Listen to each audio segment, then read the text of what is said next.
அந்த போதனையில் கூட எதெல்லாம் நம்ம ஆவிக்குரிய வாழ்க்கைக்கு அது சம்மதப்படுது, நம்ம கிறிஸ்தவ வாழ்க்கைக்கு அது சம்மதப்படுது, அதை நம்ம மேன்மையாக எடுத்துக்கொள்ளும்.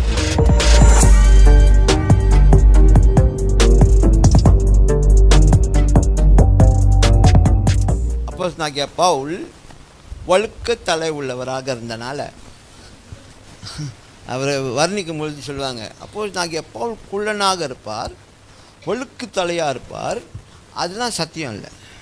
அதெல்லாம் நீங்கள் எவ்வளோ தான் கேட்டாலும் அதனால் உங்களுக்கு எந்த பிரயோஜனமும் இல்லை. அவர் வழுக்கு தலையாக இருந்தான்னா, முடி இருந்தான்னா, அவர் கட்டையாக இருந்தான்னா, உயரமாக இருந்தால் அது நமக்கு என்ன இல்லை, சத்தியம் இல்லை. அவர் என்ன பேசினார், என்ன போதிச்சார், அங்கேருந்து வரக்கூடிய காரியம்தான் சத்தியம்.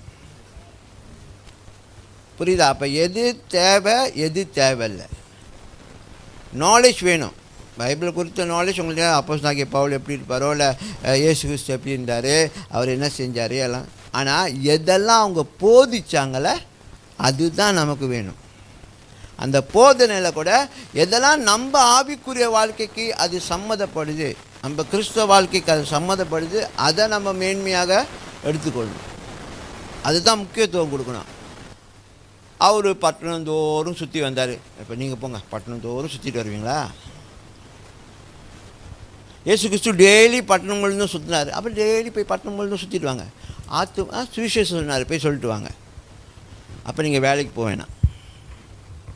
நான் ஃபுல் டைம் வாலண்டியராக நான் போய் எல்லாத்துக்கிட்டையும் இயேசு பற்றி சொல்ல போகிறேன். இன்றைக்கி போய் சொன்னீங்க, தூக்கி உள்ளுக்கு போட்டுருவானுங்க. நான் பயமுறுத்தலை. ஆனால் அதனால தான் சொல்கிறேன், இப்போ நம்ம வாழ்கிற இந்த வாழ்க்கை, இந்த பயணத்தில் நமக்கு என்னது, இங்கே நடக்கிறது வெளியில் அங்கே ஒரு தாக்கத்தை ஏற்படுத்துது. புரியுதா? ஃப்ரீக்வன்சின்னுவாங்க. Frequency, the vibration here, the frequency here is heading into the society, the community, and preparing a group of people there that when you led by the Spirit of God to engage with them, then the thing will happen. புரியுதா?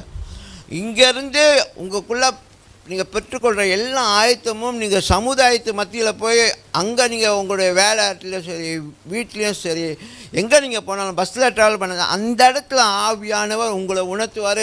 இந்த ஒரு நபர் ஒரு தேவையோடு இருக்காங்க, இல்லை இந்த ஒரு நபர் எதனாச்சும் சொல்லணும்னு சொல்லி அழைவார்.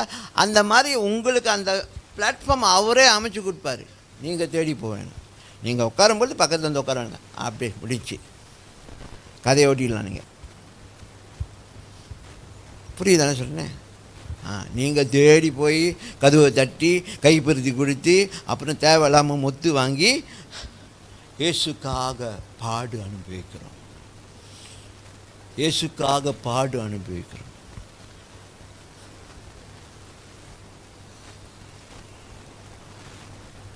இப்படி அதை சொன்னால் சிரிக்கணும். கைப்பதிவு கொடுக்க யார் கொடுக்க சொன்னா? இப்போ எப்படி ஹார்டாக போயிட்டுருக்கு. அப்போ நம்ம ஆவியான ஒரு ஞானத்தில் காரியத்தை செய்ய வேண்டும். Amen? Amen? Yeah.